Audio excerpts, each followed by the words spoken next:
we're in the car. We just pulled up to the gym together. We go as a family. It's very cute, and I torture my wife there. It's really fun. So, wanted to talk. Oh, Jessica really wants to be on video. She's very shy. So, wanted to talk about bone broth. How to make bone broth. A lot of people wanted like a recipe.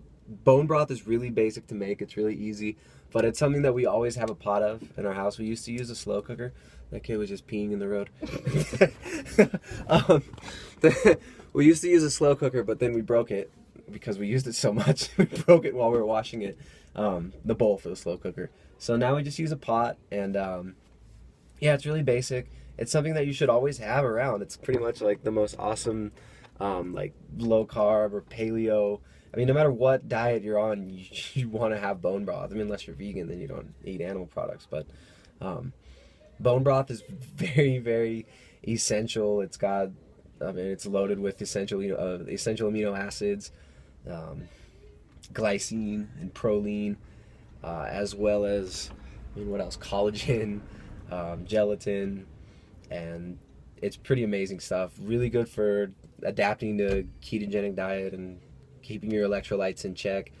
Great for pre-workout, post-workout, as a replacement. Like, instead of drinking coffee in the morning and wrecking your adrenals, bone broth is awesome. Put some butter or coconut oil, MCT oil, whatever, in your bone broth in the morning, instead of doing all this like bulletproof coffee.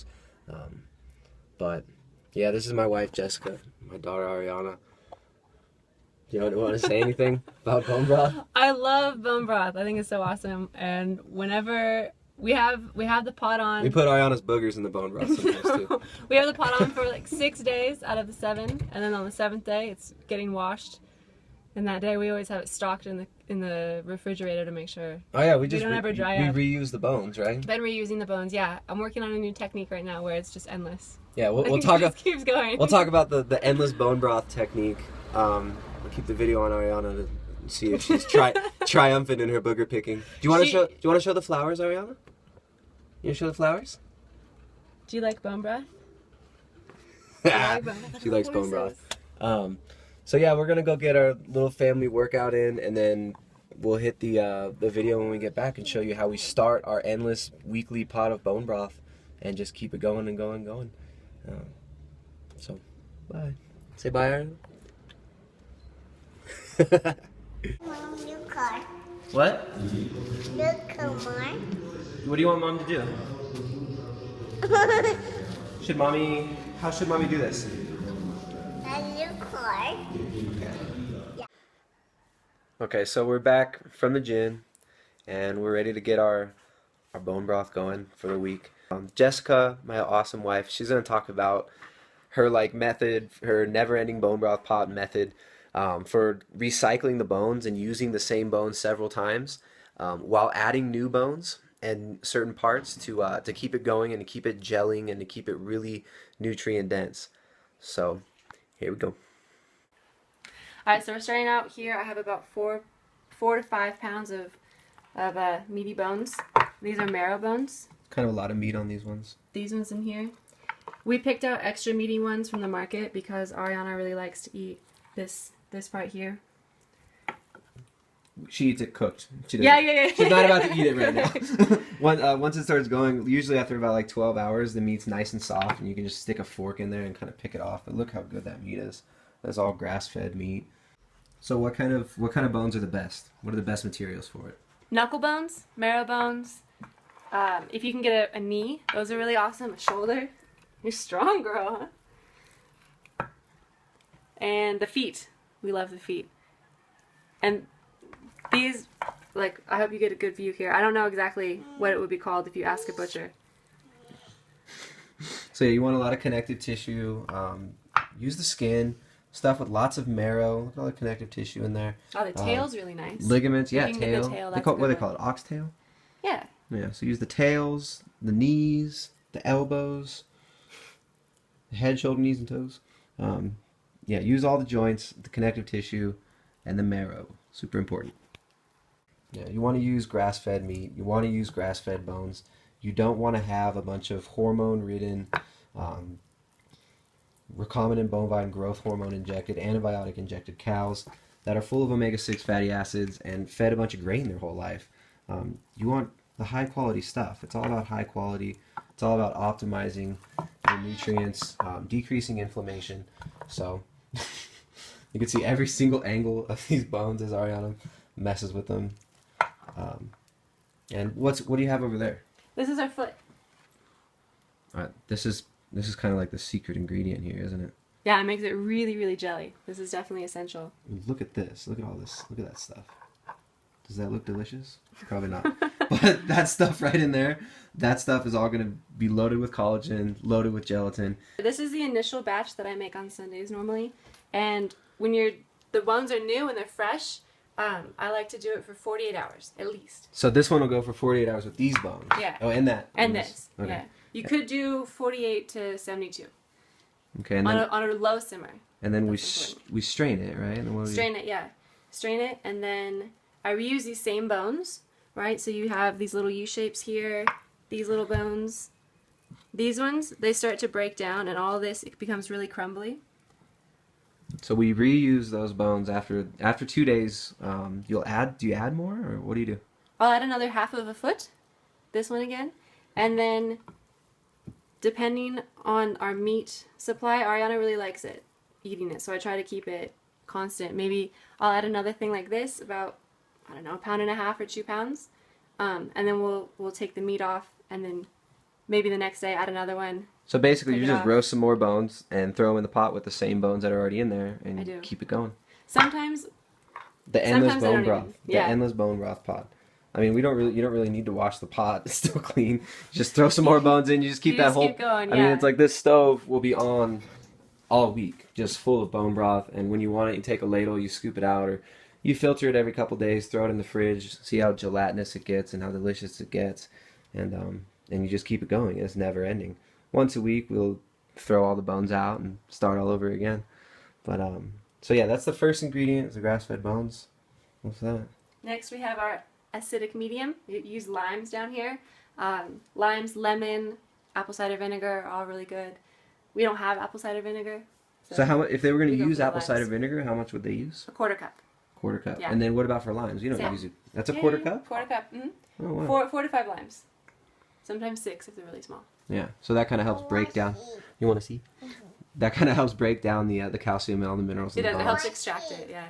And when you roast the bones, that helps open them up, make them a little more porous, and then here's your acid, and that helps extract all the good stuff. Okay, so now we're gonna roast them, right? Yeah, I like to do it. How would you say? Bone side down. Have the meat up. Why do you do it that way? I just find that that's how the bones, they roast better that way. That's the best way. It's superior. Bone side up. If you do it the other way, it doesn't work. Just throw it away if you do it the other way. All right. Should I open the oven? That would be helpful. Got our little mascot here. Beep, beep. He would really like some of this. So how long are you roasting for? I think it's about 20 minutes. Yeah, so you just kind of... Once I start to smell them, then I'll come in and check and see if they're golden brown. You don't want to burn them. Don't burn them. Don't want to be burning them, right? That would ruin it. That would ruin the whole thing. Yeah. Yeah. It tastes bad. Okay. Alright, so here we go. Our bones are ready. It's been about 20 minutes. Here they are, nice and crispy, golden brown.